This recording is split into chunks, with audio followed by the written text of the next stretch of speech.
I beg to move the sitting do now adjourn. Andrew Smith. Thank you, Mr. Turner, and it's good to have this debate under your chairmanship. I'm very pleased to have got the chance to discuss home care and home care workers, because this is an incredibly and increasingly important area of service and policy, touching just about every family in the land. As the numbers of elderly and frail people increase, many with some degree of dementia, and with more people staying in their own homes, it's vital that we as a Parliament and the government take action to ensure that standards of care are what they should be, and that they meet the needs of older people with the dignity and quality of service which they should have a right to expect, and which I'm sure we'll all want for ourselves when the time comes. I, of course, appreciate that there are big funding questions here, and I would certainly want social care to be a priority for resources. The pressures we're talking about are ones social services departments and care providers are struggling to meet under the present austerity regime. I also favour the full implementation of the Dilnot proposals, but it's not my intention this morning to focus on finance, but on care and care workers, on what we can do to address the present shortcomings which must be evident to members of all parties. And let me make it clear at the outset, we should praise the good job which so many care workers and care providers do, often, as I shall say more about, under very difficult circumstances.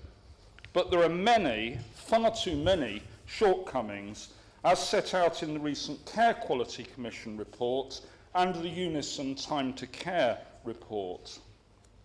We need an across-the-board drive to raise standards, training, working conditions, terms of employment and professional standing of this most vital group of workers. And this is especially important as they're in the front line, the first point of care and contact for hundreds of thousands of elderly people, responsible for helping with their intimate personal needs and medication, as well as day-to-day living. On standards, the Care Quality Commission found a quarter of services to be substandard. Both the Unison report and the Consumer Association Which survey last autumn found too many instances of rushed and poor care, as well as evidence of good and excellent care. And I've been surveying constituents on this and have the same mixed picture. But when things happen, like the daughter in the Which survey, who found her mother having her face washed with a flannel with feces on it and dressed in the previous day's soiled clothes, and others spoke of relatives going all day without food or drink, untrained staff using lifting equipment, muddled medication and alarm pendants being forgotten, it's clear that standards have to be raised to a consistent and higher level. Training, of course, has to be a very important part of this. We need to listen to people like the worker in the Unison report who said 3.5 days three half days irrelevant training was given, then I was on my own. I had never bathed, dressed or cared for anyone before. I had to empty urine bags, colostomy bags, etc. with no training. I felt very scared and was left to struggle as best I could. The consequences of mistakes involving such vulnerable people don't bear thinking about, and we can well understand how workers in that position are being let down by those in charge of home care provision across the country. I would argue, as Unison do, for standardised levels of training, with detailed minimum standards on employers to provide practical training to that level, without making the requirements excessively academic, so we don't exclude people who are good at caring but bad at passing exams. Requirements should, though, include communication, especially given the number of people working as carers who don't have English as a first language. Someone in Oxford told me of her mother in a care home where of 60 staff, just 3 have English as their first language. I would also argue for a professional register of accredited carers, just as we have for nurses, so people qualify to get onto it, to gain the status that that involves, but indeed can also be struck off if incompetence or negligence warrants it. I will do, yes. Making a very interesting case. I would just ask him how long it took him this morning from the moment he got out of bed to wash, clothe himself, to have breakfast and to get out of the door. Because whilst I appreciate that standards of care workers needs to be concentrated on, does he not agree with me that many of them are asked to undertake their work on minimum wage, not just minimum wage, but also to complete their tasks in an unfeasible short time? Absolutely, and it's a point I'm coming on to later. I couldn't get myself completely ready in the limited time which some of these care workers have in the 15-minute slots which they're sometimes allocated for visits. When things go wrong, it's vital that staff speak out. Yet too often, care workers feel vulnerable and not in a position to do so. I note that last month, the Secretary of State for Health said, and I quote, he was very sympathetic to extending to home care workers the duty to whistleblow, which the government is thinking of applying to nurses. I would urge the Minister to do just that. It's also crucial that inspection is extensive, robust and effective, all the more so given the importance of care and the fact that it's taking place in people's homes away from immediate supervision. And there are real concerns about this in Oxfordshire right now. Our local paper, the Oxford Mail, you'll remember it well, Mr. Turner, I'm sure, from your time in Oxford, has highlighted concerns raised by our local patient voice and county councillors about the adequacy of local CQC inspection arrangements. In November, there were just 2 inspectors for Oxfordshire, and even now there are only 5, who between them have responsibility for inspecting 447 health and social care institutions and thousands of home care visits. There is all-party concern about this. Conservative councillor Jim Couchman, who chairs the Adult Scrutiny Committee at the county, as well as being a member of the Health Overview and Scrutiny Committee, said after meeting the CQC, I quote, "We did get pretty worried by what we saw as an extremely ill-equipped organisation to deal with the responsibility accrued to it. The CQC," he went on, "is not a proper inspection team in any way, shape or form." Now, Councillor Couchman has since also told me that apart from the enormity of the task in Oxfordshire for a very small staff, the most surprising fact was that their recruits did not have to have any experience or knowledge of the NHS, healthcare or social services. They seemed more concerned with new staff having a background in regulation. And I was also concerned that when asked by the Oxford Mail, the Care Quality Commission declined to talk to the paper.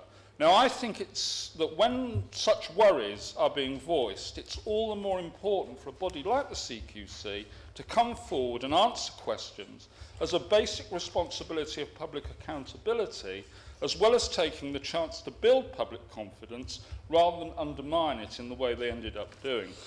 So I'd like to ask the Minister if he will look into the position on care quality inspection in Oxfordshire and more generally make sure that the Commission has sufficient inspectors across the country with the right experience to do the job. Now, feedback from users and their families is another important yardstick by which to lever up care standards. Our County Council uses individual visits and client satisfaction surveys to inform contract monitoring. I do think, though, there needs to be a wider public satisfaction rating for the plethora of care agencies. It's one of the paradoxes of modern life that if you want advice on standards from service providers like restaurants, hotels, garages, or products like cars and electrical goods, there are no end of reviews out there to guide you. But when it comes to something really important, like helping somebody find a good care provider, there seems nowhere to look for advice. So in theory, there's competition for provision, but in reality, all the customers are groping around in the dark. this seems to me a very good reason not to emulate in mainstream NHS provision the privatisation which has already happened in care services. Underpinning all of this, action is desperately needed, Mr Turner, on the terms and conditions of care workers. They're doing a very demanding job, often on the lowest wages and with minimal security. According to the Unison Time to Care survey, more than half of home care workers overall and more than 80% in the private sector are not paid for travel time or costs. And it is estimated, has been estimated, that between 150,000 and 200,000 home care workers are in effect paid less than the national minimum wage because of that. And to make things worse, more than half of private sector home care workers have a 0 hours contract with no guaranteed pay, and more than half of all home care workers reported that things had got worse for them in the last year when it came to pay, working time and the duties expected of them. I'm happy to give way, yes. I thank my honourable friend giving way, and I think he's setting out very clearly some of the issues that apply in home care. Would he agree with me that 0 hours contracts in particular make it very difficult to ensure continuity of care for clients, and also you know, the ability of a provider to invest in its staff, because they're constantly having to look for alternative work to make up the hours to ensure that they actually have a decent income to try to support themselves and their family on. Yes, Andrew indeed, Smith. my honourable friend makes an excellent point, and indeed must be reading my mind, Mr Turner, because my next sentence was that 0 hours contracts present real problems in terms of continuity of care, the point she makes. Because it's very important, of course, that vulnerable clients in particular have carers that they know and trust and have built a relationship with. Now, the Care Quality Commission, yes, I will do, yeah. Simon Hughes. For initiating this debate, and to Unison, with whom I've met for their initiative. Can I really strongly reinforce that collection of last points he's made? My experience, having both had care workers come to see me, troubled by their ability to do their job, and users, is that the combination of not enough time to look after the person they're caring for, no account adequately taken of travel time, and the fact that in reality they are paid therefore effectively below the minimum wage to do a job that they can't carry out sufficiently, and often no continuity of care from an individual with the vulnerable, normally elder person, are the really big issues, and I hope the Minister will be very sympathetic to all parties saying this to the government, and that we can, as all parties, change what is a fundamentally flawed system at the moment. Andrew Smith. I'm grateful to the right honourable gentleman for his support, and all of those points are vital, and he's right that the more widely across Parliament and society at large we can insist on raising the standards for these workers who are doing a very demanding and important and professional job on poverty wages, often in pretty exploitative conditions. It has to be changed. I mean, the Care Quality Commission report mentioned one instance on this question of continuity where a client had 13 different home care workers for 35 calls. And in those circumstances, clients have to explain time and time again to different care workers what needs to be done, how they like things, and so on. And given that the people receiving home care increasingly have substantial health needs, I think this whole 0 hours contract business is a very poor employment, an inappropriate employment model for this sector. I don't like it anywhere, but I think it's especially damaging in this sector. Happy to give way, yeah. Teresa Pearce. Thank my honourable friend for giving way. Is he aware that in my borough of Bexley there's a particular model that's being used now where there is a care company that's acting as an umbrella agency, and actually the care workers they send to vulnerable people are self-employed? And that's actually pushing an employment liability onto a very vulnerable person and abdicating their own responsibility. It happens in Bexley. It's meant to be to give greater choice to people, but I actually think it's bogus self-employment, and I'd be very interested if the Minister is aware of that model and if he would consider looking at it in detail to see whether it is in fact true self-employment or just tax planning. Andrew Smith. My honourable friend makes a very important point, or indeed simply a way of circumventing the national minimum national minimum wage. I'm coming on later to some requests of the Minister for action in this very area.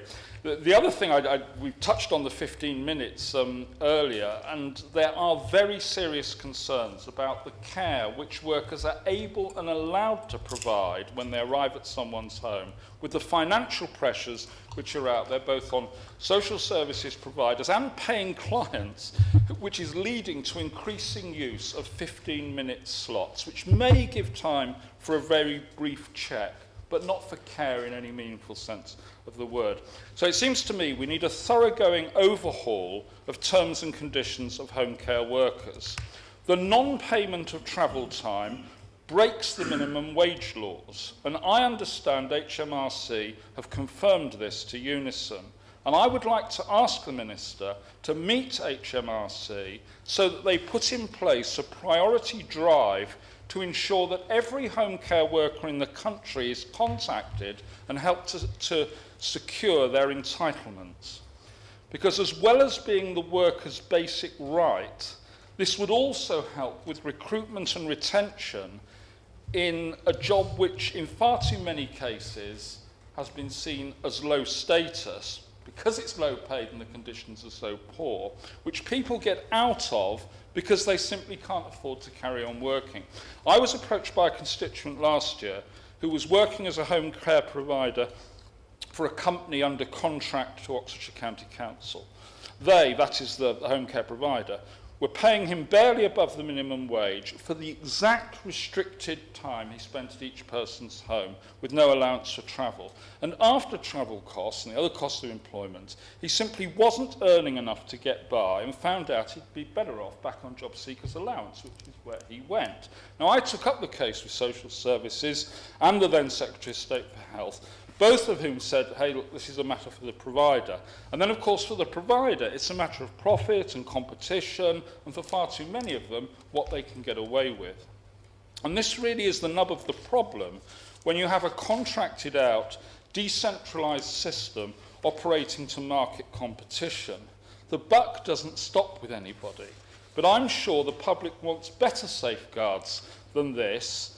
They want decent treatment, both for the vulnerable people who are being cared for and the workers who do that vital caring work. And that means putting in place a framework of standards and entitlements for both clients and their carers along the lines of the ethical charter which Unison has argued for. And that is what I'm asking the government to do. So I would like the Minister to reply on the issues of training to consistent and accredited standards, the question of a professional register, properly enforced standards, the adequacy of inspection, comprehensive enforcement of the minimum wage, and indeed promotion of the living wage. Mr. Turner, it's thanks to the dedication of many care workers and the good service providers which there are out there that home care is not worse than it is. But far too much of it is not nearly good enough, and some of it is very bad. The people needing care and their families are very worried about all this, and it must be a test of this government, and indeed any government, what it does to raise standards of home care and the working conditions of those who provide it.